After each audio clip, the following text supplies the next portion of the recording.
يا طالبة العلم البشرى بسم الله الرحمن الرحيم الحمد لله رب العالمين والصلاة والسلام على رسول الله صلى الله عليه وسلم የተከበራችሁ ሙስሊም ወንድም እህቶች የአላህ Subhanahu Wa Ta'ala ሰላምና እዝነት በያላችሁበት ይሁን ማለት ነው።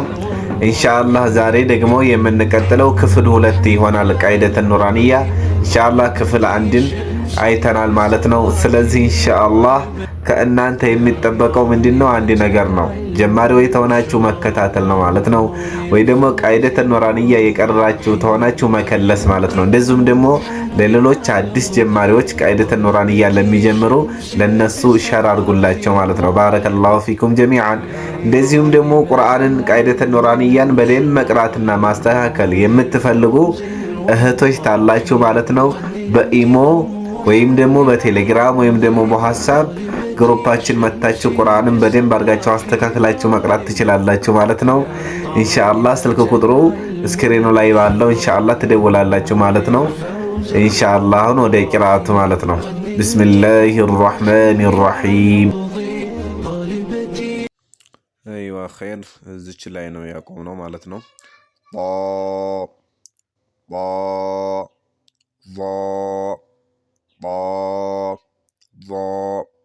እነዚህ ሁለቱ አንድ አይነት ናቸው።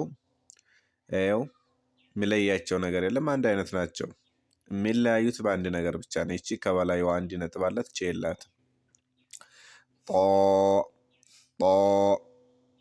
አይን ገይን፣ እነዚህም ሁለቱም አንድ አይነት ናቸው። እሺ አይን ገይን አንድ አይነት ናቸው። አይን ገይን ባይሆን መጠንቀቅ አለብን። ብዙ ሰው አይን እያለ ነው የሚቀረው በሐምዛ ማለት ነው። አይን ነው። ገይንን ደግሞ ገይን ይላሉ። ይሄ ስህተት የሆነ አቀራር ነው። አይን ገይን። ስለዚህ የሚለያዩት እቺ ምንም ነገር የላትም፣ እቺ ከበላይዋ አንድ ነጥብ አላት ማለት ነው። በመቀጠል የምናገኘው እቺንና እቺን ነው፣ ሁለቱን ማለት ነው። አንድ አይነት ናቸው እቺና እቺ። ፈ ቆፍ ፈ ቆፍ፣ እነዚህ ሁለቱም አንድ አይነት ናቸው፣ ይቺና ይቺ ማለት ነው። በምን ላይ ያሉት አላችሁኝ? ይቺ በላዩ አንድ ነጥብ አላት፣ ይቺ ደግሞ ሁለት ነጥብ አላት። ስለዚህ አንድ አይነት ናቸው። ትንሽ ያው የመመሳሰል ነገራቸው እዚች ላይ በተለይ ይቺ ፋ የመዘርጋት ነገር አላት። ቃፍ ትቺ ቶሎ ብላ ቁልፍ ነው የምትለው ወደ ላይ። አላኩል ያህል ይመሳሰላሉ ማለት ነው። ስለዚህ ይቺ ማነች? ፋ ነች። ይቺ ደግሞ ቆፍ ነች ማለት ነው። ፋ ቆፍ። ሁለት ቀን የምናገኛት ይቺን ነው። ይቺ ደግሞ ካፍ ትባላለች። ካፍ ካፍ። ይቺ ብቻዋን ከማንም ጋር ትመሳሰል። እዚህ ጋር እንደ ሐምዛ ነገር፣ ሐምዛን እንኳን አይመስልም፣ ግን የሆነ ሐምዛን የተወሰነ የሚመስል ነገር አላት ማለት ነው። እዚህ ጋር እንደዚህ ነው አቀማመጧ። ካፍ።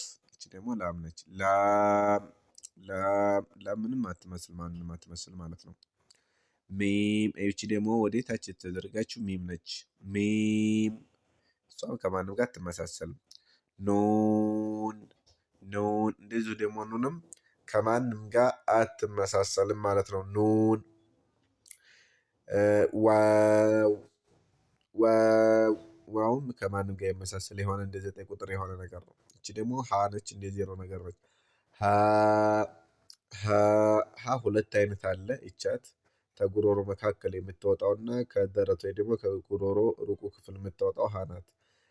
አቀራራቸው ይለያያሉ። እንግዲህ ሀ ይችም እዚህ ጋር ያለችው አንዷ ሀ አይነቶች ናት ማለት ነው። ባይሆን አቀራራቸው ይችና ይቺ ይለያያሉ። ይቺ ሀ ብለን ከጉሮሮ መካከል ነው የምወጣው። ይቺ ደግሞ ሀ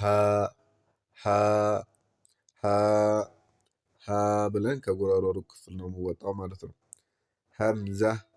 ሀምዛ። ይሄ ደግሞ ሀምዛ ነች ማለት ነው። ትንቀራት ብለን ነው የምንቀራት ማለት ነው። ሌላ ቦታ ቁርአን መጀመሪያ ላይ እንግዲህ ዋው ላይ ትጣፋለች፣ ያይ ላይ ትጣፋለች፣ እንደዚሁ አሊፍ ላይ ከበላያቸው ትጣፋለች። ይቺ ሀምዛ ወደፊት ምናየው ይሆናል ኢንሻአላህ። ስለዚህ ይቺ ደግሞ ስትቀራ ምን ብለን ነው የምንቀራት ማለት ነው?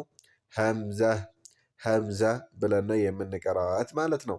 አቀማመጧ ልክ እንደምታዩት ነች።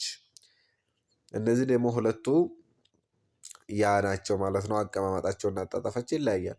ያ ያ ያ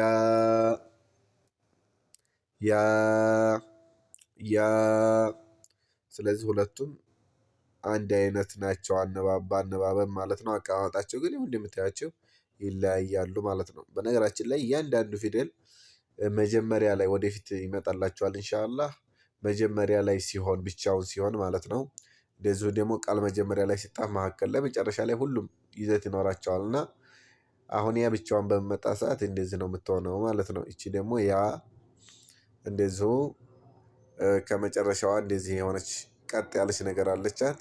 ይቺ የምትነበበው ያ ተብላ ነው ማለት ነው። ስለዚህ ሁሉንም በአንድ ልቅራላችሁ ማለት ነው። ቢስሚላሂ ራሕማኒ ራሒም الدرس الأول حروف الهجاء المفردة ألف باء تاء ثاء جيم حاء خاء دال ثال راء زاء سين شين صاد ضاد طاء ظاء عين غين فاء قاف كاف لام ميم نون واو هاء همزة يا ኢንሻአላህ የዛሬው ትምህርታችን ይሄን ይመስላል። አስተያየት ታላችሁ ይስተካከል የምትሉት ታላችሁ ኢንሻአላህ በኮሜንት ላይ ጣፍ አድርጉልኝ ማለት ነው። በሌላ ክፍለ ጊዜ ደግሞ እስከምንገናኝ ድረስ ኢላ ሊቃኢን ፈሰላሙላሂ ዐለይኩም ወረሕመቱሁ ወበረካቱሁ።